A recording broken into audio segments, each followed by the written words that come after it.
Jr., I should say, looking to go 8-0, and he's in against 2 for 2, Owen Durnan. So, Jason, two young fighters at the beginning of their careers, very much so. Let's kick us off tonight. Yeah, it's interesting to see two young fighters early in their career.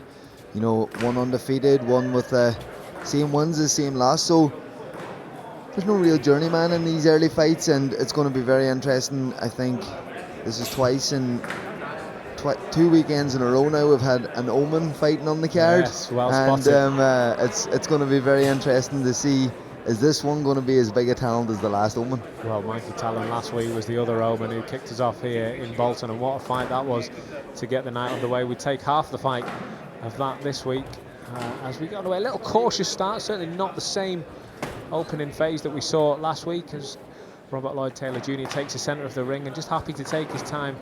A little bit more maybe adrenaline-fueled, nervous movement perhaps from Owen Durnan. Taylor Jr. just takes his time with a steady jab and has a look at his opponent, who's moving well but not too keen to throw back, Jason. Yeah, both lads seem very relaxed in there. No man seems too excited. They're both just sizing each other up right now, seeing somebody going to make a mistake. And it's a 6-round fight, so they're going to ease into this nicely, and I'm excited to see how this one unfolds, because it is very cagey. Who's going to make the first move, who's going to make the first mistake, and who's going to capitalise. There's a couple of noisy body shots landing by Lloyd-Taylor Jr. just in the opening there, which you sort of feel from out the ring, and you think, okay, it's different when you're in a boxing ring and you're prepared for them coming over, but if you're just breathing in at the wrong point and they catch you, they can sting, you know. Not the way you want to kick a fight off, but here we go. Yeah, he's definitely getting warmed up to the body, you know. Taylor Jr. here is in control of this fight. You know, there's not a lot happening right now, but he's in control. He's making Durnan dance his dance, you know, and he's dictating the pace, dictating the fight, throwing when he wants to throw. He's not being forced to do anything that he might feel uncomfortable doing. So for me, he's in control here at the minute, and it'll be interesting to see, can he capitalise on this, can he build on this, and maybe put his foot on the gas a little bit more. I think in a very different way from Mikey Talon last week. He's a young fighter who has had 7 fights now. You know, this is not his first couple of fights. So whereas he is still young in his career, and there's obviously a long road ahead for him, he's a little bit more settled than someone who's 1-0, 2-0. You know, where there are those jangles pre-fight. You have to get used to the ring and fighting in front of people that maybe you don't know, sitting in the crowd, etc. He's clearly gone through that passage already, and he's, like you say, he's dictating the orchestra. As the first round comes up, Robert Lloyd-Taylor Jr. has just that in his back pocket as round 2 gets underway here in Bolton, ahead of a huge night of boxing, capped by Lyndon Arthur and Liam Cameron live on Channel 5 tonight from 10 p.m. Round 2 underway, and again, a little bit of a cagey start, but the two both open to throwing now, and the Omen showed that now he can fire back, and if you let him settle in, he will do just that. Yeah, definitely. You know, going back, Durnan going back into his corner after that round, I'm sure the corner's definitely telling him that this fight's here for him. You know, that was a very cagey first round, not a lot in it. I would say Taylor Jr. nicked that first round just on body language and, you know, forcing the tempo, forcing the pace, but if Durnan can put a few punches together here, make Taylor Jr. a little bit uncomfortable, it could sway in his favour. Well, again, the two men move around as centre of the ring occupied by Robert Lloyd-Taylor Jr., the Londoner, who is trained with the likes of Harlan Eubank and Josh Kelly. Welterweight clash here, and once again, it's the man with the orange and black moving between the corners and trying to get that head movement going, and again, Lloyd-Taylor Jr. going to the body. That's clearly his preferred shot, but then he's happy to go upstairs as well when needed, which will often happen if you land so many body shots. Eventually the hands do begin to go down.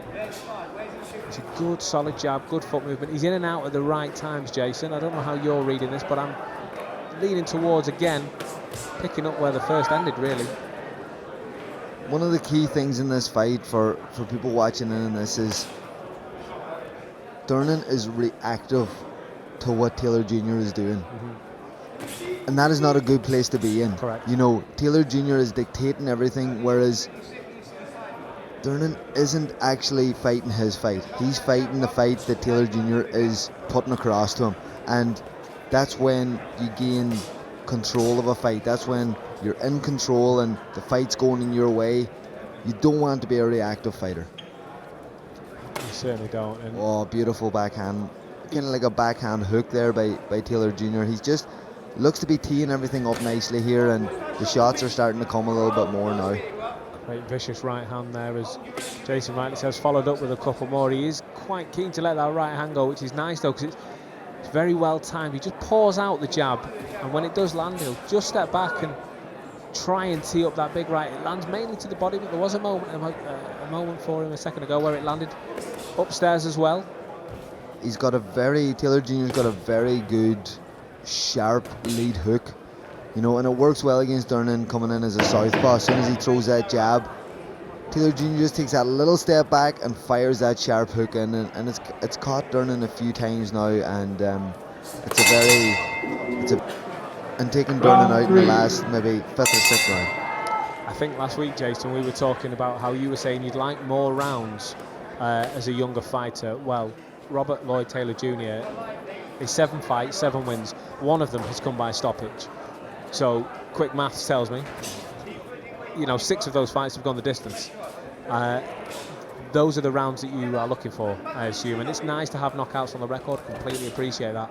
And he will go for one tonight if the opportunity presents itself. But he's obviously comfortable getting rounds in and working with the fighters that we mentioned before, the likes of Josh Kelly, the likes of Harlem Eubank.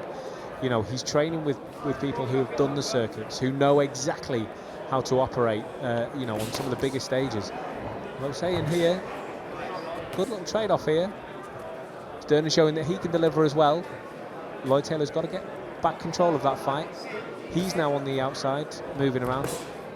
This is when he comes back in.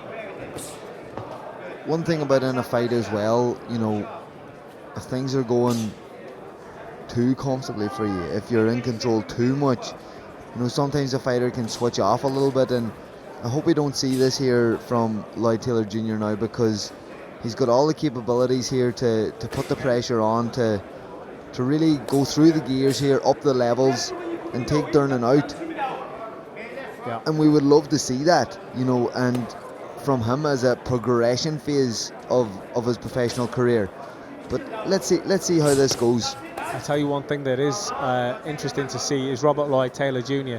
is in the orthodox position while Durnan is in the southpaw, and what Lloyd-Taylor Jr. is doing is he's doing the trick that often the southpaw will do, and he's standing on the toes just to try and get that extra little bit of power as he's coming forward. The 2 lead feet are very close to each other, and it's often Lloyd-Taylor Jr. that's not letting his opponent move away, and it's because the 2 are so close that can happen often by accident or by design, but either way it is happening, and that's allowing him to tee off that backhand a little more, because he knows the opponent's not moving too far back.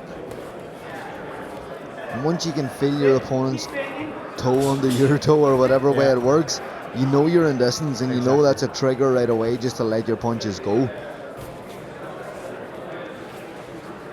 They call it the sweet science, and that's one of the reasons why. You just have to feel every single part of the body, and he's doing that so far so well. There's that beautiful lead hook by Taylor Jr. It's so effective, it's so sharp, and one thing I was going to say, I would love to see him following up after that, and he did throw 2 or 3 shots after that, which was a great flurry.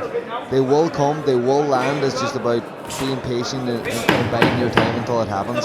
Yeah, he's reclaimed the centre of the ring fairly well in this round, Robert Lloyd-Taylor Jr. Having started out, Owen Durnan maybe just had a little sniff, thought he could get something back in, but as the round finishes, in this fight he is throwing the better punches, the better combinations, and there's just that wee bit more spite, that wee bit more of a noise whenever his punches land as well. But Durnan isn't out of this either, you know, like it's only the 2nd round. It just depends what mindset he's coming in here with. Is he coming in to win, which he looks like after, you know, landing a very good body shot. He's not coming in here to lie down, he's coming in here to put up a fight, and if he does keep this up, and if he does throw Lloyd-Taylor off his rhythm a little bit, this fight is up for the grabs, because there's not a whole lot in this. Absolutely. And what I will say Robert Lloyd-Taylor Jr. And it's something more, just to add to your arsenal. I mean, listen, a ring is a ring, whether it's Saudi Arabia, Bolton, Las Vegas, or anywhere else. You've still got to operate within the parameters of the ring. However, you do gain more from traveling the world, from going and seeing different cultures and fighting while you're over there. Robert Lloyd-Taylor Jr. has 2 fights in Ghana, which will have just set him up a little bit more world knowledge under his belt, which it helps you grow as a person, therefore by proxy as a fighter. Without a doubt, you know, traveling the world, going outside your comfort zones help you grow. Sometimes they mightn't be the things that we want to do in life, you know. We like to stay comfortable and we like things, nothing really surprising us. But I'm sure when you go to Ghana for professional boxing and pro fights, it's a lot different than it is here in Bolton tonight. And that's all experience, you know, coming up against things that aren't always the run of the mill, isn't always the routine leading into a fight. You know, the commission, the British Boxing Board of Control, the way they deal with things, the way the Ghana control deal with things, it's all completely different, and it's all a great learning curve if you can travel around and fight in different countries. I've got to say, the wonderful staff here at Bolton Wanderers Stadium bought us 2 big trays of pasties up early. I don't know if you get that in Ghana, Jason, I'm not sure, but certainly appreciated by us. Maybe not so much by the boxers, who obviously couldn't have anything like that before a fight. It's not the perfect pre-fight meal. And I'm sure you didn't leave any left over for them after the fight. Couldn't possibly comment. I could not possibly comment. But here we go as the trading begins again. I think now Robert Lloyd-Taylor Jr. is looking just to put his foot down a little bit on that gas. Like maybe he heard you say a moment ago, Jason, that Durnan wasn't quite out of this fight, and now Lloyd-Taylor Jr. is saying, look, I'm not looking for the stoppage, I'm not going for the stoppage, but I tell you what, I'm going to get myself in a position where it may present itself. He is putting that gas up a little bit, the shots are landing a bit harder, there's more of them, and now the rights are landing upstairs as well, as we just saw then. This is a good movement through the gears by Junior. Yeah, and this is exactly what you want to see. You know, you look at the body language. Now Durnan's turning the body language around a little bit, but before the spell of the fight, you know, Durnan has been kind of on the back foot, getting marked up a little bit around the face, but he's coming back here to the end of the round, landed some beautiful body shots. Round 5. As we enter round 5 of 6, Robert Lloyd-Taylor Jr. and Owen Durnan come once again to the middle of the ring, and we're underway in the penultimate round.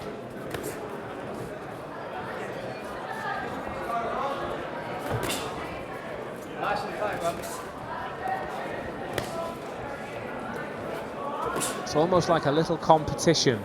The beginning of this round, we see the feet again, and a moment ago, or through the rounds, Jason, we talked about who owns the centre of the ring, and majority of this fight has been Lloyd-Taylor Jr. Durnan has had it for little spells. Durnan just fancied trying to grab it then. Lloyd-Taylor Jr. reminded him, that's my space. Yeah, he's landing some beautiful shots, and I don't know, is he hurting Durnan with these shots, or is Durnan like, okay, let's get out of distance for this one? But, you know, Durnan's game, he's putting up a good fight here, not giving Lloyd-Taylor Jr. any leeway in this fight at all. Anytime that he is finding a bit of momentum in this fight, Durnan comes back, throws a few punches and keeps him very honest, but it is all one way, I believe, for Lloyd-Taylor Jr. You know, he's well in control, landing some beautiful shots, got a nice body language, nice body demeanour in here as well, and would really like to see him, you know, keep saying it, but really push through here now and try to get a stoppage one in the end of this round or late into the next round. Yeah, good solid 1-2, followed up by another one by Lloyd-Taylor Jr. As that pressure is there, and it's up to Durnan now to get out of the way. He has tried to throw a couple of overhand lefts and makes his man miss there as he steps in and steps back out as the right hook to the body. But as soon as that's the problem for Durnan, every single time he tries to go in and trade, a much stronger overhand right comes over the top, or a hook as it was in that case. And there's no doubt Lloyd-Taylor was the stronger of the two, the heavier hitter of the two. Like, this is what, and I'm not criticising either fighter here when I'm asking for more from Lloyd-Taylor Jr. I'm not putting Durnan down, or I'm not putting pressure on Lloyd-Taylor Jr., but I just believe that there's more gears in him. 100%. You know, by looking at this, I just see that he can ramp this up another little bit. You know, I see more potential there in him, and he is starting to really put it on here now. You know, he's starting to put him on the back foot a lot more. It's the first time I've seen Durnan really on the ropes taking punches in the last 30 seconds there, so he is starting to go through the gears a little bit. Do you think he could be one of these fighters that performs better under pressure? So had Durnan brought the fight to him and tried to back him up a little more, that's where you see Lloyd-Taylor Jr. going through the gears? And if so, how do you work through that as a fighter? Do you just have to go into harder fights? Is that the only way to learn through it? Sometimes you got to fight fire with fire in there. You know, oh, beautiful backhand there. Very, Lloyd-Taylor nice. Jr. lands the right hand as the two come to the middle. It didn't seem to phase Durnan too much, but he's backed right back off, and maybe that clapper comes at the right time. Lloyd-Taylor Jr. with a solid right hand. Josh Kelly has competed at welterweight. Harlem Eubank, super lightweight. It's been teased about going up to welter, so he'll have good level technical work in with those guys as well. And like you say, that's maybe where those gears come from.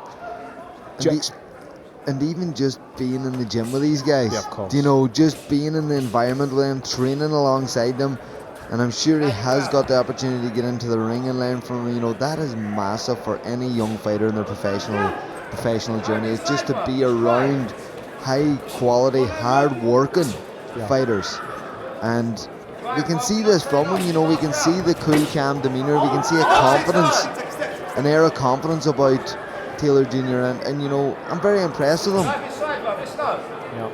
As Robert Lloyd-Taylor Jr. Oh. lands well, but I think maybe took one as well. Yeah, Both fighters came forward.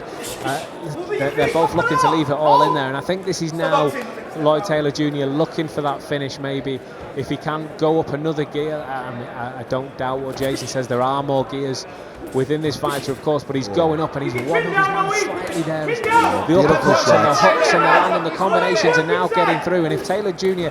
is going to find this finish, this is going to be the opportunity for him. The uppercuts are landing, the hooks are landing, the 2s and 3s. He's still looking calm, rolling those hands back of his man into a corner. Jason, is this the pressure now that he needs to be showing? Step forward, let those power shots go. Yeah, he's actually showed like this is his style here, with his hands kind of down loose and very effective like that. But just about 30 seconds ago, he kind of had his hands up, landing some beautiful uppercuts, some beautiful hooks inside to the head and the body. You know, I believe if he does this, that he gets Durnan out of there. Well, Durnan lands an overhand right of his own. Of course, it's a lead hand for the southpaw, the orange and black, the Omen. Once again, though, he's backed up and he's trying to get those cross lefts just to get himself out of trouble and push his man back against the ropes, but seems to work into the favour of Lloyd-Taylor Jr. He's happy to show that he can trade there as well. He's just been told it's the last minute, and this is his time now as he ups the pressure right here in front of us. Lloyd-Taylor Jr. lands to the body, tries to go upstairs. But again, that body shot hurt Durnan a little bit there. You could see him once in taking a breath and trying to get out of there. He's moving very well, and you can always tell by a corner too how much fire is in the fighter too. You know, Durnan's corner's very animated in there, very loud in there. So they've definitely come here to win and to cause an upset tonight. Well, the man from Sheffield may well be able to see tonight his record turn from an even one into a losing one. He's 2 for 2 at the moment, 2 wins and 2 losses. If the fight finishes the way it's gone the whole way through, which it looks like it will as the clapper goes. This is brilliant work on the ropes from Taylor Jr. You know, it's not a place that you want to be, but he's taking no punishment. He's slipping, shoulder rolling, and catching his opponent with lovely shots. A great end of the fight there. So, after 6 rounds of boxing, we ask our scoring referee, Jamie Kirkpatrick, to decide this bout. He sees it at 60 points to 54 points in favour of the winner. Still undefeated from London, Robert Lloyd-Taylor Jr.